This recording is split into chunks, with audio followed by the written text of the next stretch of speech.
Okay, നമ്മൾ ഇതേവരെ D C circuit പഠിച്ചു, അതേപോലെ single phase A C circuit പഠിച്ചു. എ സി പറഞ്ഞാൽ ഓൾട്ടർനേറ്റിംഗ് കറണ്ട്. ഓക്കെ, ഇനി നമ്മൾ പോകുന്നത് 3 ഫേസ് എ സി സർക്യൂട്ടാണ്. ഓക്കെ, അപ്പോൾ ഇവിടെ കാണിച്ചിരിക്കുന്നത് ഒരു എലമെൻ്ററി 3 ഫേസ് ഓൾട്ടർനേറ്ററാണ് ഇത്. ഓക്കെ, അപ്പോൾ ഇവിടെ നേരത്തെ നമ്മൾ സിംഗിൾ ഫേസ് എ സി ആണെങ്കിൽ ഒരു കോയിൽ ഉണ്ടാവുള്ളൂ. അപ്പോൾ നമ്മൾ എപ്പോഴും മുന്നേ ഡൈനാമിക്കലി ഇൻഡ്യൂസ്ഡ് EMF, അതേപോലെ സ്റ്റാറ്റിക്കലി ഇൻഡ്യൂസ്ഡ് EMF, ഇതൊക്കെ നമ്മൾ എന്ത് ചെയ്താണ് പഠിച്ചാണ്. അപ്പോൾ നമ്മൾ പറയേണ്ടത് rate of change of flux linkages ആണ് നമുക്ക് EMF ഇൻഡ്യൂസ് ചെയ്യാനുള്ള ഒരു റീസൺ അല്ലേ.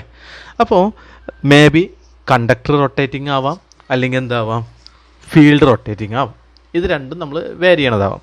അപ്പോൾ ഇവിടെ എങ്ങനെ വെച്ചാൽ നമ്മൾ ഫീൽഡ് സ്റ്റേഷനറി ആയിട്ട് കണ്ടക്ടർ ഒരു 3 സെറ്റ് കണ്ടക്ടർ ആണ് നമ്മൾ എടുക്കുന്നത്. അപ്പോൾ ഒരു കോയിൽ സെറ്റിന് നമ്മൾ എ എന്ന് പറയും, ഒരു കോയിൽ സെറ്റിന് ബി എന്ന് പറയും, ഒരു കോയിൽ സെറ്റിന് സി എന്ന് പറയും. ഓക്കെ, അപ്പോൾ ഒരു കോയിൽ എനെ സംബന്ധിച്ചിടത്തോളം അതിന് സ്റ്റാർട്ടിംഗ് പോയിന്റ് A1 A2 നമ്മൾ എടുക്കുക, ബി ആണെങ്കിൽ B1 B2, സി ആണെങ്കിൽ C1 C2. അതെന്തിനാ വെച്ചാൽ നമുക്ക് ഈ 3 കോയിലും 120 ഡിഗ്രി ഇലക്ട്രിക്കൽ എപ്പാർട്ടായിട്ടാണ് നമ്മൾ എന്ത് ചെയ്യുന്നത്, കണക്ട് ചെയ്തിട്ടുള്ളത്. അപ്പോൾ നിങ്ങളിവിടെ നോക്കിക്കഴിഞ്ഞ് കഴിഞ്ഞാൽ ഇപ്പോൾ A1 കഴിഞ്ഞ് 120 ഡിഗ്രി കഴിഞ്ഞിട്ടാണ് B1 ഉള്ളത്, B1 കഴിഞ്ഞിട്ട് 120 ഡിഗ്രി കഴിഞ്ഞിട്ടാണ് C1 ഉള്ളത്. അപ്പോൾ സ്റ്റാർട്ടിംഗ് പോയിൻ്റ് ഒക്കെ 120 ഡിഗ്രി ആയി. ഓക്കെ, ഇനി നമ്മൾ എന്താ വെച്ചാൽ ഓപ്പോസിറ്റ്, അതായത് ആൻറ്റി ക്ലോക്ക് വൈസ് ഡയറക്ഷനിൽ ഒമേഗ റേഡിയൻസിൽ എന്ത് ചെയ്യും, ഇത് റൊട്ടേറ്റ് ചെയ്യിക്കും. റൊട്ടേറ്റ് ചെയ്യിക്കുമ്പോൾ ഇവിടെ ഒരു 2 പോൾ മെഷീനാണ്, അതായത് നോർത്ത് സൗത്തുള്ള ഫീൽഡുള്ളൂ. അപ്പോൾ ഇത് റൊട്ടേറ്റ് ചെയ്യുമ്പോൾ ഈ ഫീൽഡിനത് കട്ട് ചെയ്യുമ്പോൾ സ്വാഭാവികമായിട്ട് എന്ത് ചെയ്യും, ഓരോ കോയിലും EMF ഇൻഡ്യൂസ് ചെയ്യും. അപ്പോൾ എയിൽ ഇൻഡ്യൂസ് ചെയ്യും, ബിയിൽ ഇൻഡ്യൂസ് ചെയ്യും, സിയിൽ ഇൻഡ്യൂസ് ചെയ്യും. അപ്പോൾ നമ്മൾ റെഫറൻസ് ആയിട്ട് എ എടുക്കുകയാണെങ്കിൽ എയിൽ ഇൻഡ്യൂസ് ചെയ്യണ EMF നമ്മൾ പറയുന്നത് എന്തായിരിക്കും വെച്ചാൽ നമുക്ക് എഴുതാം A1 A2 A1 A2 is equal to EM sine omega T. അപ്പോൾ ഈ എ പാസ് ചെയ്തിട്ട് 120 ഡിഗ്രി ഇലക്ട്രിക്കൽ ഡിഗ്രി കഴിഞ്ഞിട്ടാണ് ആര് വരുള്ളൂ, കോയിൽ ബി വരുള്ളൂ. സോ ബിക്ക് നമുക്ക് എന്ത് ചെയ്യാം, ഈ B1 B2 is equal to EM sine omega T minus 120 degree. Okay, then again 120 degree കഴിഞ്ഞിട്ടാണ് ആര് വരുള്ളൂ, നമ്മളുടെ സിയിൽ വരുള്ളൂ. അപ്പോൾ ഈ C1 C2 is equal to EM sine omega T minus 240 degree. കാരണം ഇത് വിത്ത് റെസ്പെക്ട് ടു എ ആണ് പറയുന്നത്. This is with respect to A, this is with respect. അപ്പോൾ റെഫറൻസ് ആരാണ് നമ്മൾ ഫസ്റ്റ് എടുത്തത്, ഈ A1 E2. അപ്പോൾ കോയിൽ എന് റെഫർ ചെയ്യുമ്പോൾ 120 ഡിഗ്രി കഴിഞ്ഞിട്ടാണ് കോയിൽ ബിയിൽ കട്ട് ചെയ്യുക, അത് കഴിഞ്ഞ് 120 ഡിഗ്രി കഴിഞ്ഞിട്ടാണ് ഈ കോയിൽ സി. അപ്പോൾ അത് 240 ആവും, 120 + 120 240, അങ്ങനെയാണ് അത് വന്നത്. അപ്പോൾ ഇതിൻ്റെ വേവ് ഫോം എങ്ങനെയാണെന്ന് നോക്കാം. അപ്പോൾ നോക്കിക്കഴിഞ്ഞ് കഴിഞ്ഞാൽ സപ്പോസ് നമ്മൾ കോയിൽ എ നമ്മളിവിടെ പറഞ്ഞു ഈ A1 A2 equal to EM sine omega T. അപ്പോൾ ഞാൻ എന്ത് ചെയ്തു, EM സൈൻ ഒമേഗ ടിയിൽ വരച്ചു. ഓക്കെ, ദെൻ അടുത്തത് ബ്ലൂ എടുക്കാം. ഈ B1 B2 is equal to EM sine omega T minus 120 degree. 120 degree കഴിഞ്ഞിട്ടാണ്. So it starts from here, it is 120 degree ഇങ്ങനെ ഫ്ലോ ചെയ്യും. ഓക്കെ, ഇനി അടുത്തത് വരുന്നത് എന്താണ്, യെല്ലോ, അതായത് സി കോയിൽ. ഈ C1 C2 is equal to EM sine omega T minus 240 degree.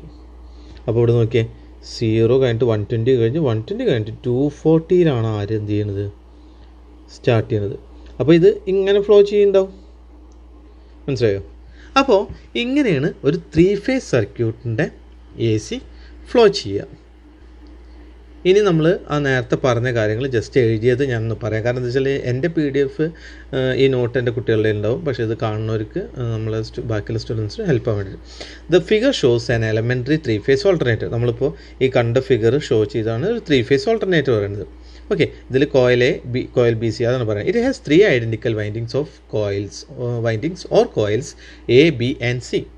displaced 120 degree electrical degree from each other and rotating in anti-clockwise direction. Anti-clockwise direction rotating with an angular velocity omega in the two-pole field. ഈ angular വെലോസിറ്റിയിൽ ഇതെന്ത് ചെയ്യും, anti ക്ലോക്ക്വൈസിൽ ഇങ്ങനെ rotate ചെയ്യും in the magnetic field. അത് constant ആയിരിക്കും. Okay, the corresponding terminals A1, B1, C1 are 120 degree. ഇതുണ്ടോ, ഞാൻ നേരത്തെ പറഞ്ഞില്ലേ, A1, B1, C1 120 degree apart.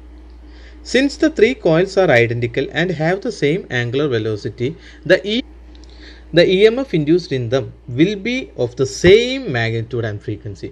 ശ്രദ്ധിക്കേണ്ട എന്താണ്, സെയിം മാഗ്നിറ്റ്യൂഡും ഫ്രീക്വൻസിയിലാണ് എന്ത് ചെയ്യുക, അത് റൊട്ടേറ്റ് ചെയ്യുക. അപ്പോൾ ഒരു കാര്യം ഉറപ്പാണ്, നമ്മൾക്ക് പീക്ക് വോൾട്ടേജ് പറഞ്ഞു കഴിഞ്ഞാൽ അവിടെ എന്തായിരിക്കും, EM ആയിരിക്കും. അതാണ് നമ്മളുടെ ഇക്വേഷനിലൊക്കെ വന്ന് നമുക്ക് ഇനി നോക്കാം. Okay, however the 3 EMF will be displaced from one another by 120 degree. അതിപ്പോൾ നേരത്തെ നമ്മൾ ഇക്വേഷൻ കണ്ടു. The EMF in coil B will be 120 degree behind that of the coil A, and EMF in coil C will be 240 degree behind that of coil B. Okay, അത് coil A. കോയിൽ ബിനാണെങ്കിൽ C 120 degree വരും, മറ്റേ 120 കൂടി വന്നിട്ട് 240 ആയി. Okay, so the equations നമ്മൾ നേരത്തെ പറഞ്ഞു, A1 A2 equal EM sin omega t, B1 B2 equal EM sin omega t minus 120, C1 C2 equal EM sin omega t minus 240 degree. ഇതാണ് 3 ഇക്വേഷൻസ് എന്ത് ചെയ്യണത് അവിടെ ഉണ്ടാവുക. Next, reason for the use of 3 phase system. എന്താണ് നമ്മൾ 3 phase system കൊണ്ടുവരാനുള്ള reason ആണ് നോക്കുന്നത്. 3 phase system is an arrangement of 3 windings producing 3 single phase voltages of the same magnitude and frequency but displaced 120 degree from one another. അതുകൊണ്ട് 3 phase system is an arrangement, ഒരു arrangement ആണ് of 3 windings, 3 winding producing 3 single phase voltages of the same magnitude. അപ്പോൾ എന്താണ്, 3 single phase voltage നമ്മൾ കണ്ടില്ലേ, ഈ A1 A2 is equal to EM sin omega t, പിന്നത്തെ EM sin omega t minus 120, EM sin omega t minus 240. അങ്ങനെ single phase വോൾട്ടേജിൻ്റെ same magnitude, അതായത് magnitude ഏതാണ് വരുന്നത്, EM ആണ് വരുന്നത്. With a phase angle difference പറഞ്ഞു കഴിഞ്ഞാൽ 120 ഡിഗ്രി വെച്ചിട്ട് ഓരോന്നും തമ്മിലുണ്ട്, പക്ഷേ എയും സിയും ആകുമ്പോൾ എന്തായി 240. And it has A same frequency but displaced 120 degree from one another. Okay, അങ്ങനെയാണ് ഇത് ജനറേറ്റ് ചെയ്യുന്നത്. The 3 windings are connected so that 3 voltages act simultaneously in the circuit, each supplying power at different intervals of time at a common load. Okay, അപ്പോൾ ഇതെങ്ങനെയാണ് ഇതാക്കിയിരിക്കുന്നത് വെച്ചാൽ, 3 voltage, ഇപ്പോൾ ഒരു ഉദാഹരണം പറഞ്ഞാൽ നമ്മൾ ഈ വേവ് ഫോം വരച്ച് നോക്കുക. ഇങ്ങനെ വേവ് ഫോം വരച്ച് കഴിഞ്ഞാൽ ഇത് ഇങ്ങനെ പോണതിൻ്റെ ഒപ്പം തന്നെ അടുത്ത് ഇങ്ങനെ കയറി, അടുത്ത് ഇങ്ങനെ കയറി, അപ്പോൾ അറ്റ് എ ടൈം എന്തുണ്ട്, സെയിം ലെവലിൽ എന്ത് ചെയ്യും, ഇത് കിട്ടും. അതാണ് ഒരു കാര്യം. Then there are some advantages for 3 phase system over single phase system.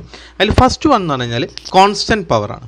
Okay, constant power എന്ന് പറഞ്ഞാൽ എന്താണ്, ഇപ്പോൾ നമ്മൾ നേരത്തെ പറഞ്ഞില്ലേ, ഒരു സിംഗിൾ ഫേസ് AC സർക്യൂട്ടിലാണെങ്കിൽ എങ്ങനെയാണ് വേവ് ഫോം വരിക, ഒരു സിംഗിൾ ഫേസ് AC സർക്യൂട്ടിലാണെങ്കിൽ ജസ്റ്റ് ഇങ്ങനെ വന്ന് ഇങ്ങനെ പോയിക്കൊണ്ടിരിക്കും. പവർ ആണെങ്കിൽ ഇതിൻ്റെ സ്ക്വയറായി, പിന്നെ ഇതിൻ്റെ സ്ക്വയർ, അങ്ങനെ. പക്ഷേ ഒരു AC ഇതിൻ്റെ ഇത് സ്ക്വയറാണ് V × I വരുമ്പോൾ വരണതാണ് കേട്ടോ ഞാൻ ഈ പറഞ്ഞത്. ഞാൻ ഈ പറഞ്ഞത് പവറാണെങ്കിൽ V × I വരുമ്പോൾ ഇങ്ങനെ വരുന്ന ആ രീതിയിലാണ് ഞാൻ ഉദ്ദേശിച്ചത്. ഓക്കെ, ഇനി എനിവേ ദെൻ ഒരു കോൺസ്റ്റൻറ്റ് പവർ 3 phase സിസ്റ്റത്തിലാണെങ്കിൽ നമ്മൾ നേരത്തെ പറഞ്ഞാൽ സൈമിൾട്ടേനിയസ് ആയിട്ട് എല്ലാം കിട്ടിക്കൊണ്ടിരിക്കും. Okay, in a single phase circuit the instantaneous power varies simultaneously from 0 to peak value at twice the supply frequency. This pulsating nature of power is objectionable for many applications. അപ്പോൾ ഇങ്ങനെ ഈ pulsating nature ഉണ്ടാവുക എന്ന് പറഞ്ഞു കഴിഞ്ഞാൽ അത് കുറേ ആപ്ലിക്കേഷൻസിന് നമുക്ക് പ്രോബ്ലമാണ്. However, in a balanced 3 phase system, the power supplied at all instants of time is constant. എല്ലാ ടൈമിലും എന്താണ്, കോൺസ്റ്റൻ്റ് ആയിട്ട് കിട്ടും. അതാണ് ഞാൻ നേരത്തെ വരച്ച് കാണിച്ച figure. So operating characteristics of 3 phase apparatus in general are superior to those of a similar single phase apparatus. Okay, next great output. ഇതിൻ്റെ ഔട്ട്പുട്ടാണ് പറയുന്നത്. നമുക്കൊരു സിംഗിൾ ഫേസ് മെഷീനെ കമ്പയർ ചെയ്യുമ്പോൾ ഒരു 3 phase മെഷീൻ, അതായത് 3 സിംഗിൾ ഫേസ് മെഷീൻ വെച്ചിട്ട് നോക്കുമ്പോൾ അതിൻ്റെ volume, അതിൻ്റെ വെയിറ്റ് ഓഫ് മെഷീൻ നോക്കുമ്പോൾ നമുക്ക് ഏറ്റവും നല്ല എന്താണ്, ഒരു 3 phase machine. The output of 3 phase machine is greater than that of a single face machine for A given volume and weight of the machine. Okay, then it is cheaper one. The three-phase motors are much smaller and less expensive than single-phase motors because less material. അതായത് നമ്മൾ 3 single phase motor connect 3 single phase ആയിട്ട് 3 face ആക്കി കിട്ടാൻ വേണ്ടിയിട്ട് 3 ചെയ്യാമെന്ന് വിചാരിക്കാം. പക്ഷെ എന്താണ് അപ്പോൾ ഉണ്ടാകുമ്പോഴൊരു വിഷയം എന്താണ്, അത്രയും ബൾക്കി ആയിരിക്കും. നേരെ വെച്ച് ആ 3 ഇൻകോർപ്പറേറ്റ് ചെയ്യുമ്പോൾ ഒറ്റ 3 ഫേസ് സർക്യൂട്ട് പറഞ്ഞു കഴിഞ്ഞാൽ നമുക്ക് കോപ്പറിലും ഇൻസുലേഷനിലും ഒക്കെ നമുക്ക് എന്ത് കുറവ് വരും. Moreover 3 phase motors are self starting and that do not. അതുപോലെ 3 ഫേസ് മോട്ടർ എന്ന് പറഞ്ഞാൽ സെൽഫ് സ്റ്റാർട്ടിങ് ആണ്. ഓക്കെ, പക്ഷേ സിംഗിൾ ഫേസ് എന്തല്ല, സെൽഫ് സ്റ്റാർട്ടിങ് അല്ല. അപ്പോൾ അതും ഒരു അഡ്വാൻറ്റേജ് ആണ്. Next power transmission economics. ഇനി നമ്മൾ പവർ ട്രാൻസ്മിറ്റ് ചെയ്യുന്നത് നിങ്ങൾ കണ്ടിട്ടില്ലേ, 3 ലൈൻ അല്ലെങ്കിൽ 4 ലൈനായിട്ടാണ്. അത് ഈ 3 ഫേസ് ട്രാൻസ്മിഷനാണ്. ഒരു സിംഗിൾ ഫേസ് സിസ്റ്റത്തിനെക്കാട്ടിയും എത്രയോ ലാഭകരമാണ് ഈ 3 ഫേസ് സിസ്റ്റം ആകുമ്പോൾ. മനസ്സിലായോ? Transmission of electric power of a 3 phase system is cheaper than that of a single phase system even though 3 conductors are required instead of 2. അപ്പോൾ നമുക്ക് ഒരു സിംഗിൾ ഫേസ് ആണെങ്കിൽ 2 വയറേ ആവശ്യമുള്ളൂ, അതായത് ഫേസ് ന്യൂട്രൽ. പക്ഷേ 3 ഫേസ് സിസ്റ്റം ആണെങ്കിൽ 3 ഉണ്ടാവും. അപ്പോൾ നമ്മളിത് കഴിഞ്ഞാൽ പഠിക്കാൻ പോകുന്ന സിസ്റ്റം ഉണ്ട് ഡെൽറ്റ സ്റ്റാർ. അതിൽ ഡീറ്റെയിൽ ആയിട്ട് ഇത് എങ്ങനെയെന്നുള്ളത് ഞാൻ പറഞ്ഞുതരാം. ഓക്കെ, ഇപ്പോൾ നമ്മൾ ജസ്റ്റ് ആലോചിച്ച് വെക്കുക, 3 ഫേസ് സിസ്റ്റം ചീപ്പറാണ് compare to single phase system even though the conductors are required instead of 3 conductors are required. Okay, for example, to transmit the same amount of power over a fixed distance at a given voltage, the 3 phase system requires only 3/4 the weight of copper than the required by the single phase system. This means a saving in the number and strength of transmission towers. Next one is 3 phase rectifier service. Rectified 3 phase voltage is smoother than rectified single phase voltage.